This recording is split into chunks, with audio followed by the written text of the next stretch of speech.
When my husband's affair resulted in a pregnancy, his family told me to leave. I didn't argue. I said one sentence, and watched their faces go pale. By the time the apologies came, it was already too late. The moment I saw her, round and brazen, perched in my dead mother's favorite armchair, a cold, hard knot formed in my stomach. It wasn't just my marriage that was over, it was the beginning of their reckoning. The late afternoon sun, usually a comforting golden wash through my living room windows, felt like a spotlight that day, illuminating every dust motes and every betrayal.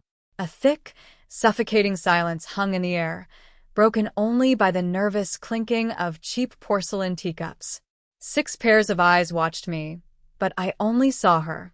Her name was Chloe Davis, all of 24 years old, 7 months pregnant, and doing her best impression of wide-eyed innocence. One manicured hand rested protectively on her swollen belly, the other tracing the embroidered edge of that armchair, my mother's chair. Not some disposable piece of furniture, not a forgotten IKEA acquisition. This was my mother's high-backed, ivory armchair, reupholstered 3 times over 30 years, bearing the faint, uncleaned coffee ring on its left armrest from the morning she died. The last trace of her. And Chloe, the woman who had helped my husband betray me, was already pricing it with her eyes. I stood in the doorway of my own living room, my home, and counted 6 people who had absolutely no right to be there. 6 people who had let themselves in with the spare key my husband, Ryan, kept on his keychain. 6 people who, it seemed, had helped themselves to my best Earl Grey. And a single, chilling thought solidified in my mind. They have no idea what they just walked into. A smile touched my lips. It wasn't the easy, genuine smile of amusement. It was the tight, dangerous smile of someone holding an unbeatable hand at a poker table, waiting for the perfect moment to reveal it and watch the dealer weep. But before you can truly grasp the seismic shift that happened in my living room that day, you need to understand the foundations it was built on. My full name is Isabella Sofia de los Reyes, and after everything I'm about to tell you, only the first half of that name still belongs to me. And I'm holding on to it with both fists. I'm 31 years old, a licensed CPA, a senior financial analyst at a property development firm. More importantly, I am the daughter of Sofia de los Reyes, a woman who built this very house in Quezon City with money she'd saved for 11 grueling years, working double shifts as a nurse in Saudi Arabia. She came home with calloused hands, a bad knee, and one single, unwavering dream, that her daughter would never, ever have to beg anyone for shelter. My mother was not a romantic. She was practical, the way women who've survived hard things become practical. Efficient. Unsentimental. Always 3 steps ahead of disaster. So when I told her I was marrying Ryan Evans, she said 2 things. The first, delivered with a piercing gaze, was, "He has a soft face. Watch men with soft faces." The second, "This house stays in your name. Solely." I thought she was being dramatic, of course. Who doesn't, when their mother is so unyielding? But I signed the papers anyway, because she insisted, because she was paying the lawyer, and because arguing with Sofia de los Reyes about property law was roughly as productive as arguing with a brick wall about its load-bearing capacity. She died 14 months after the wedding.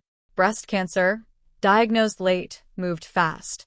I held her hand at 4:17 in the morning on a Tuesday, and her voice, barely a breath, whispered, "The house, Isabella." Don't be soft. I wasn't soft. But Ryan? He was. I saw it early, this inherent softness, and chose to call it kindness. His easygoing charm, his frustrating inability to hold a hard conversation, his habit of simply disappearing into himself when things got uncomfortable. I told myself these were manageable quirks. I told myself I was strong enough for both of us. For 5 years, I truly believed that. 5 years, I funded his ventures. The restaurant that closed its doors in 8 months, leaving us with a mountain of debt. The logistics startup that hemorrhaged money for 2 years before he walked away, leaving me to clear the wreckage. The consulting firm that mostly consisted of Ryan taking clients to lavish lunches on our joint credit card and calling it networking. I wasn't blind. But I was invested, deeply invested. It was the sunk cost fallacy, wearing the deceptively comforting face of loyalty. I noticed the small things. The nights he came home smelling not quite like himself. The way he began sleeping on his side of the bed with a cold, almost architectural deliberateness, as if he were constructing a wall between us 1 centimeter at a time. The phone that was suddenly always face down. The business trip to Davos in March that his colleague accidentally mentioned had happened last November. Each time, I told myself a story. He's stressed. It's the business. He needs space. I was so busy being reasonable, so busy trying to manage and understand, that I nearly missed the whole thing crumbling beneath my feet. The first crack I couldn't paper over happened on a Wednesday in September. I came home early, 3:30 in the afternoon, a rare occurrence because our office building had lost power. I remember the exact quality of the light that afternoon, honey-colored and thick, the kind that makes everything look more peaceful than it actually is. I found a receipt on the kitchen counter. Not hidden, not tucked away. Just sitting there. Lazy. Careless. The way guilty things often reveal themselves, not through dramatic exposure, but through someone's simple failure to be careful enough. Hotel Sita, BGC. September 8th. Deluxe room, 2 nights. Room service, dinner for 2, breakfast for 2. Ryan had told me he was at a team-building seminar in Tagaytay from the 7th to the 9th. My hands didn't shake. That surprised me. I'd always imagined this moment. Most women in long marriages run the scenario at some point, that horrible hypothetical, and I'd envisioned collapsing, screaming, some operatic devastation. Instead, I simply took a photo of the receipt with my phone, placed it exactly where I found it, and walked to our bedroom. I sat on the edge of the bed. I sat there for 2 hours. I did not cry. I thought about my mother, Sophia. Then I thought about lawyers. I want to be precise about what happened next, because this is where most women in my position make the mistake of moving too fast or too loud. I didn't confront Ryan. I know that sounds cold. But here's what I understood in those 2 hours on the edge of the bed. A confronted man becomes a defensive man, and a defensive man destroys evidence. Instead, the following morning, I called attorney Sarah Jenkins, a family law practitioner with 22 years of experience. Her number had been saved in my phone under insurance since my mother made me put it there 2 weeks before the wedding. Just in case, my mother had said, "Mama, that's terrible." I'd protested. "Put it in your phone, Isabella." I put it in my phone. Attorney Jenkins's office was on the 14th floor of a building in Ortigas. She was in her late 50s, wore her gray hair in a neat, low bun, and had the kind of eyes that had heard every version of every story and were still paying attention. Her first question, after I laid out what I'd found, was not, "Are you sure?" or "Have you talked to him?" Her first question was, "Is the house in your name?" "Yes," I said. Solely. Paraphernal property, never commingled. She allowed herself the smallest, almost imperceptible smile. Good. Your mother was a wise woman. She was, I confirmed. All right, Isabella. Here's what we do. What we did over the next 6 weeks was build a case the way you'd build a foundation, methodically, quietly, with materials that couldn't be disputed. Attorney Jenkins connected me with a licensed private investigator named David Miller, retired from the NI, who wore crisp button-down shirts and spoke in the unhurried manner of a man who had seen everything and been surprised by none of it. He charged $85,000 for a 3-week surveillance package. I paid it from a personal account Ryan didn't know existed, one I'd opened 3 years prior for what I'd told myself was independent savings, and what I now understood was a quiet internal alarm I'd never let myself fully hear. David delivered his report on a Thursday. He sat across from me in a coffee shop in Katapunan and slid a manila envelope across the table. Hotel receipts, 6 separate stays over 4 months, he said, his voice flat and professional. 214 text messages, screenshots taken with consent from a source, photographs, and he paused briefly. This is the part you'll want to brace for. Tell me, I urged, my voice steady, betraying nothing. She's pregnant, he said. 7 months. I stared at the envelope in my hands, then at the table. 7 months. I counted backward in my head. He would have known. He would have known for months, and he had continued sleeping beside me, eating meals I cooked, letting me manage his finances, letting me be his wife, knowing. My tea went cold on the table. I did not cry in front of David Miller. I waited until I was in my car, in the parking structure, alone in the dark. I cried for 9 minutes. I know it was 9 minutes because I watched the clock on my dashboard. And when the 9 minutes were up, I started making calls. The second professional I brought into this was Dr. Emily Chin, an OB-GYN at St. Luke's, whom I'd been seeing for my annual checkups for 4 years. I made an appointment and went in the following week. Not for the reason I'll eventually tell you, but to confirm something I'd been quietly monitoring for about 10 days. I was, as it turned out, 5 weeks pregnant. Dr. Chun is warm and efficient in equal measure, the kind of doctor who gives you information and trusts you to handle it like an adult. She confirmed the pregnancy, ran the initial blood work, scheduled my next appointment. I sat in the parking lot of St. Luke's for a long time. This baby was mine. Whatever was about to happen in the coming weeks, the lawyers, the confrontations, the unraveling, this baby was mine. And this house was mine. And I was my mother's daughter. And no one was taking anything. I called Attorney Jenkins and told her. There was a brief pause on the line. Isabella, she said, her voice measured, this changes your position significantly. It does not change our strategy. If anything, it strengthens it. I know, I said. You haven't told Ryan? Not yet. Keep it that way for now. I kept it that way. I found out about the intervention. That's the only word for what they were planning. Through a phone call I wasn't supposed to hear. It was a Sunday. Ryan was in the backyard, taking a call, and I was in the kitchen with the window open above the sink. He must have forgotten about the window, or maybe he'd simply stopped being careful about everything. I heard him say, Yes, Ma. Tuesday at 7 o'clock, she'll be home. No, I don't want a scene. I just want it to be, Ma, I know. I know. Yes. Bring Uncle Frank. Bring Lisa. Chloe has to come too. She has to be there so Isabella understands this is real. I'm not a coward. Okay. Tuesday. He hung up. I stood at the sink, my hands under running water, and let it run cold until my fingers ached. Tuesday. They were planning an ambush. They were coming to my house with his pregnant mistress in tow to perform some kind of theatrical confrontation designed to overwhelm me into compliance.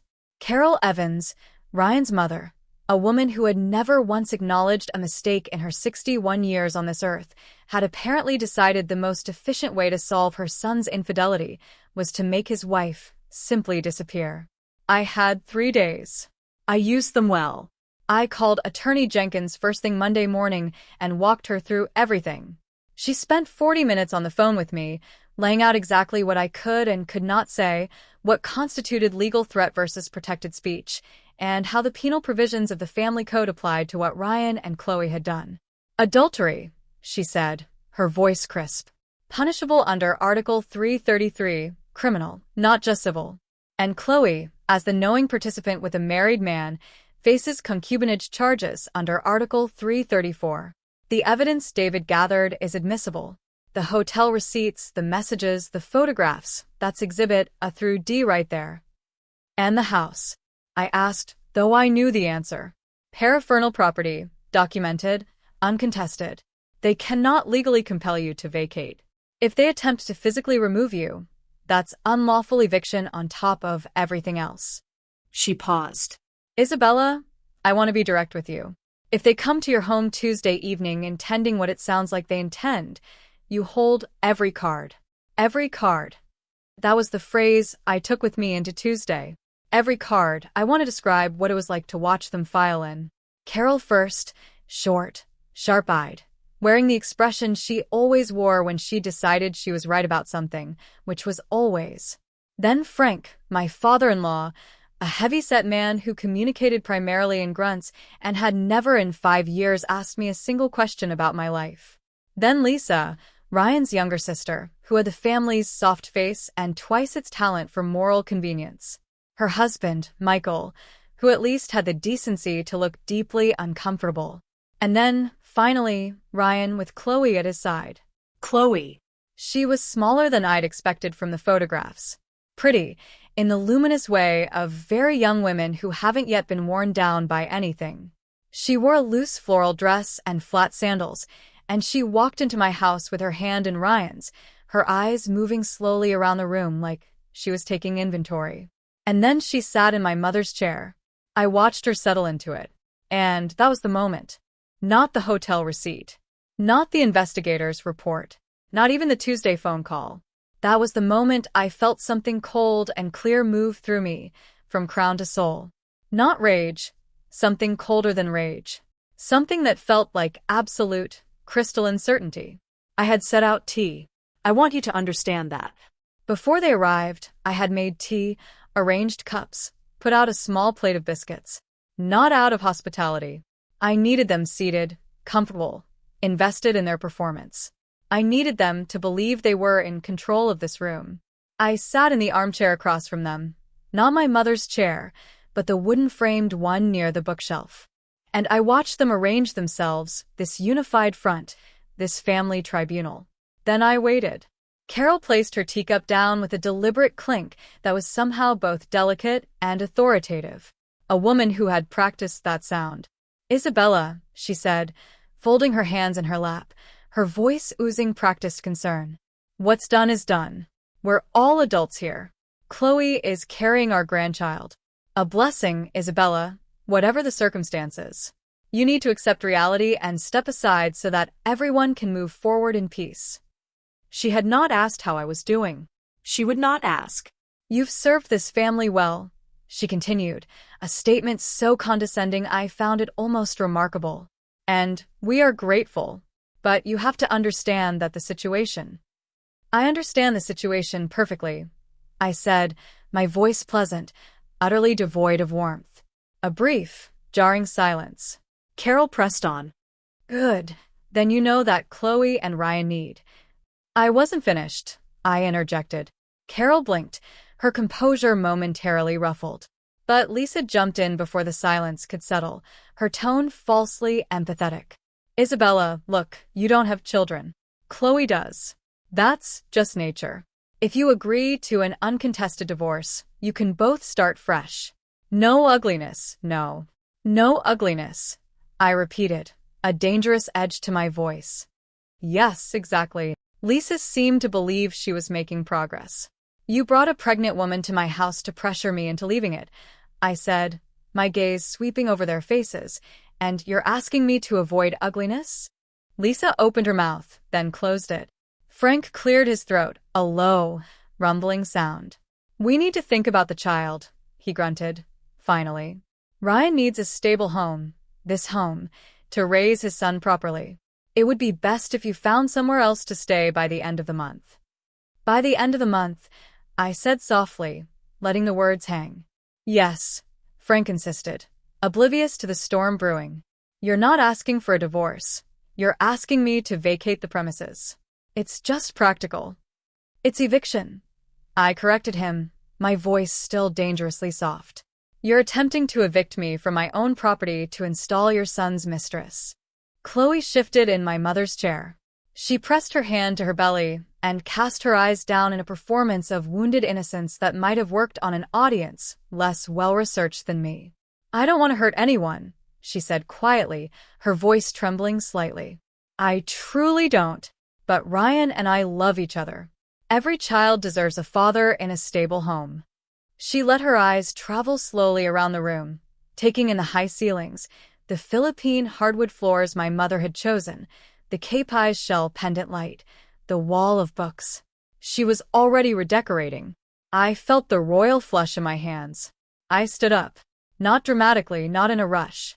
I stood the way my mother used to stand before she said something that ended an argument, with the unhurried calm of someone who has already won and is simply getting to her feet to collect her winnings. I walked to the side table and poured myself a glass of water from the pitcher I'd left there. The condensation was cold against my fingertips.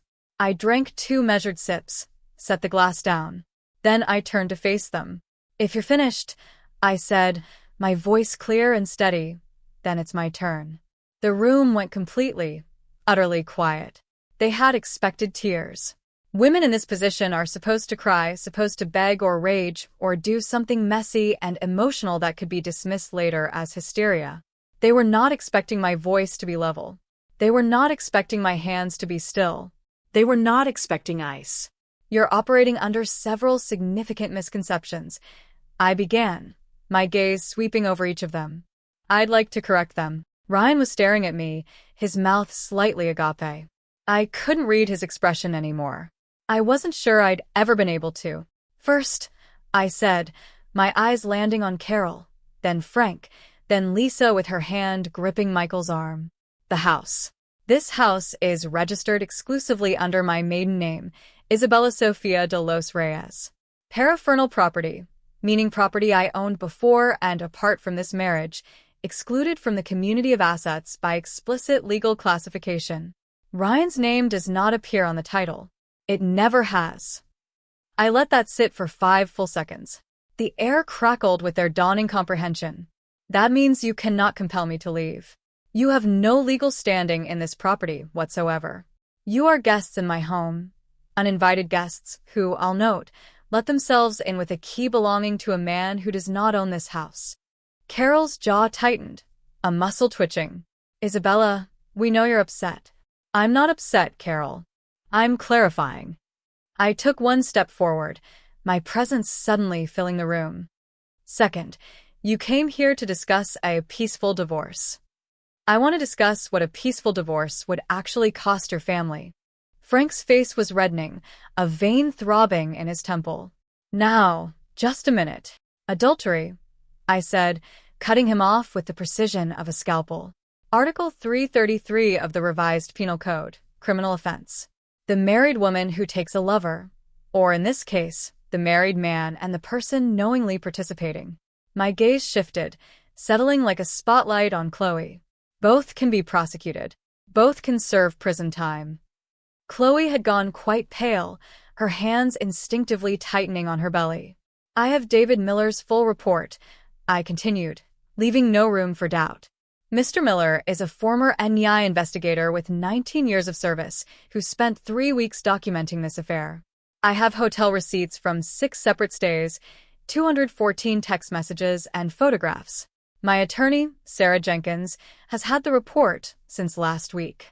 It's organized into Exhibits A through D. Ryan was on his feet, finally. Isabella, please, can we just... You're in my house, Ryan, I said quietly, the authority in my voice absolute. Sit down. He sat. He actually sat. I have never in my life experienced the sensation of telling my husband to sit and having him do it instantly, without argument. It wasn't satisfying in the way I'd imagined power would be. It was just accurate, like a calibration. Ryan's employer, I continued, has a morality clause in his employment contract. I've reviewed it. An adultery conviction, or even a credible criminal filing, would almost certainly constitute grounds for termination. I paused, letting the implications sink in. I mention this not as a threat, but as context. This is the landscape you're asking me to navigate peacefully. The room was completely still, so quiet I could hear my own breathing. Lisa's face had gone the color of old paper. And Chloe. I said her name the way you'd say a word in a language you don't speak. Neutral, flat, precisely enunciated. You're 7 months pregnant. I genuinely hope for your child's sake that you have considered what a criminal proceeding would mean for the next 5 years of your life. I'm not saying I'll pursue all of this. I'm saying I can. My attorney says I have an excellent case. Chloe's eyes were bright with tears that, for once, I thought might be real. Think of the child. Lisa's voice was thin now, the bravado entirely gone. I am thinking of a child, I replied, my eyes meeting hers unwavering. I paused, letting my next words land with the force of a hammer. Mine. The room went wrong in an interesting way. Ryan frowned. It was a specific kind of frown, the frown of a man who has just been handed information his brain is refusing to process correctly. What? He said, his voice a bewildered whisper. I was at St. Luke's yesterday, I said, pulling a folded copy of a sonogram from the pocket of my cardigan. Real, actual, printed. I held it up briefly, just long enough for them to see the fuzzy image of a tiny human, then tucked it away. Routine appointment, Dr. Emily Chen, OBGYN, 12 years in practice. I'm 5 weeks pregnant. What happened next was not a reaction so much as a detonation. Chloe made a sound, small and airless, like something deflating. She pressed both hands to her stomach, her own pregnancy suddenly seeming like a fragile burden, and slumped back in my mother's chair. Ryan lurched forward, actually lurched like someone had shoved him, and his expression did something I had never seen it do before in 5 years of marriage. It collapsed entirely, every layer of artifice, leaving something raw and terrified underneath. "You're Isabella," his voice cracked, desperate. "You're pregnant." "I just said that." "Why didn't you?" He stopped, the question dying on his lips. He knew why. The reason was in this room with him, sitting in the ivory armchair, tears now streaming down her face. Carol, Ryan's mother, had gone from steel to scramble in approximately 4 seconds. She stood up so fast her teacup rattled on the saucer. "Oh God, Isabella." She was crossing the room toward me, arms already opening, face already reconstructed into a mask of maternal warmth. "Why didn't you say something? This changes everything. We're family." You know we love you. "You didn't love me 11 minutes ago," I said pleasantly, taking a small step back, stopping her in her tracks. 11 minutes ago you were asking me to clear out by the end of the month." "I didn't mean—" "You meant exactly what you said." I cut in, my voice unwavering. "The calculation has changed for you, that's all. I have a legitimate heir now, and the optics are different." I cocked my head slightly. "But I haven't finished." The scramble froze. Carol stood rigid, suspended in her performative embrace. "The baby," I said, delivering the final, devastating blow, "may not be Ryan's." I want to tell you that I had prepared for every reaction in that room. I had not fully prepared for Ryan's face. He went to a color I can only describe as extinguished, like every light in him switched off simultaneously. He stared at me across the living room of the house his mother had just tried to hand to another woman, and his mouth opened, but did not produce a sound. "What?" he said finally, when breath returned. It came out flat, not a question, but a kind of stunned, desperate repetition. "I won't confirm paternity until after the divorce proceedings are complete," I said, my voice very steady. "Given the circumstances, I think the court will understand my hesitation." It was a bluff. Let me be clear about this. It was an absolute, audacious bluff. The baby was Ryan's, completely and without question, and I knew it. But guilt is an extraordinary mirror. When you have done the thing you're accused of, accusation becomes confession. Ryan had been unfaithful for at least 8 months. He had no moral ground to stand on, and every reason to believe I might have found the same escape route he had. His guilt made him certain it was possible. His certainty was the point. Carol sat back down heavily in her chair, a defeated slump. Frank muttered something low and indistinct that sounded like a curse. Lisa had her hand over her mouth, her eyes wide with shock. Michael had the expression of a man who very much wished he had stayed home. Chloe was crying openly now, which she had every right to do. Her situation was genuinely hard. I did not feel nothing about that. But she had walked into my house with 6 people and sat in my dead mother's chair and looked around my rooms like she was choosing curtains, and I had no softness left for her tonight. I walked to the front door. I opened it. The evening air drifted in, October in Quezon City, cooler than the season usually allowed, carrying the faint, clean smell of rain somewhere in the distance. I held the door and turned back to the stunned tableau in my living room. "I've already filed preliminary paperwork with Attorney Jenkins," I said, my voice resonating in the sudden quiet. "This house is legally mine. That's documented and unambiguous. You're all trespassing right now, technically, given that my husband's residency here is contingent on our marriage, which I am in the process of dissolving." I checked my watch, a round-faced Seiko my mother had left me. "I'd like you to leave. If you're not gone in 5 minutes, I will call the police." And Chloe, my voice sharpened, cutting through the remaining silence. "If I hear of any further contact from you regarding this property or my life, my attorney will file a civil suit for psychological and emotional damages." That's on top of the criminal option. Nobody moved for a moment. They were looking at me the way people look at a weather phenomenon, something they had not factored into their plans, something entirely outside the range of what they'd prepared for. "1 minute gone," I stated, my eyes steady. Carol moved first. She gathered herself with the strained dignity of a woman who has never admitted defeat and has therefore invented complex internal fictions to explain every loss. She did not look at me as she walked past, her face a rigid mask. Frank followed, heavy-footed and quiet, a defeated bull. Lisa pulled Michael by the arm, and they left without speaking, their faces etched with a desperate need to escape. Chloe rose from the ivory armchair. She stood there for a moment, and I watched her. I watched her face. The youth of it, the real tears on it, the complicated, difficult future written across it. I felt something. Not guilt, not cruelty. Something more like, "This is what his choice has built. This is the wreckage of a soft-faced man." She left.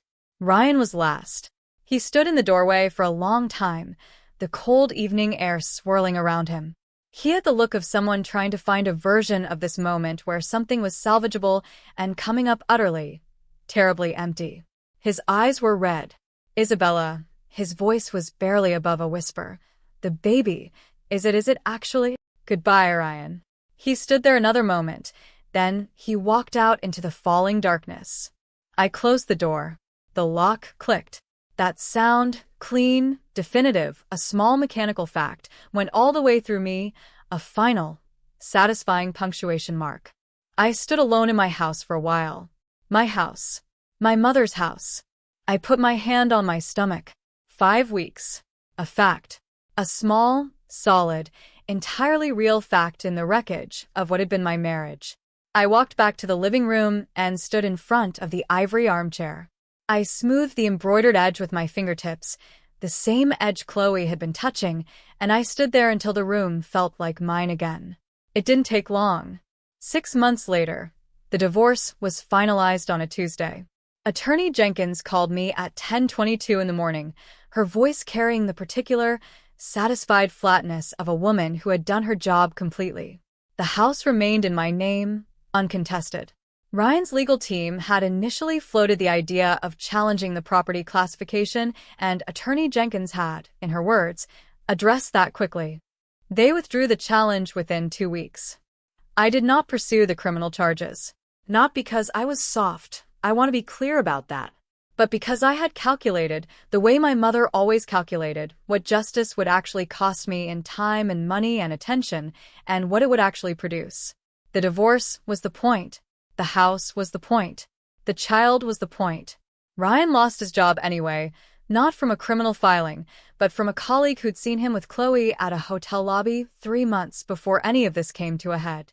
Once the separation became publicly known in their office, that colleague mentioned it to HR. The morality clause took care of the rest.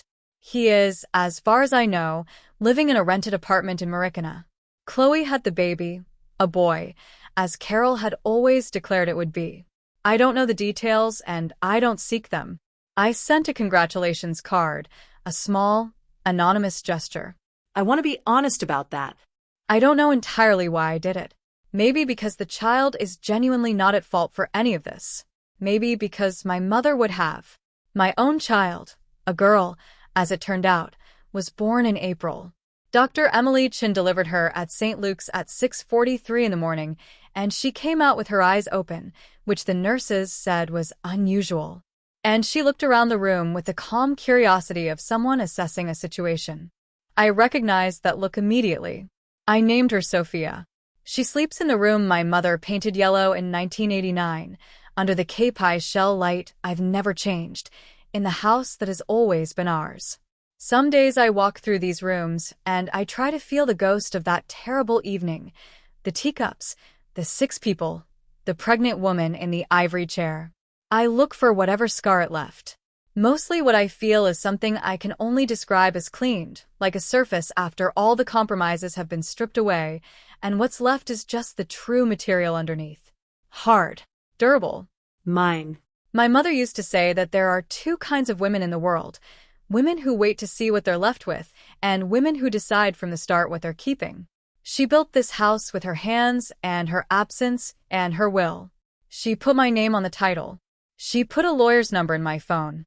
She told me, "Don't be soft." I wasn't soft.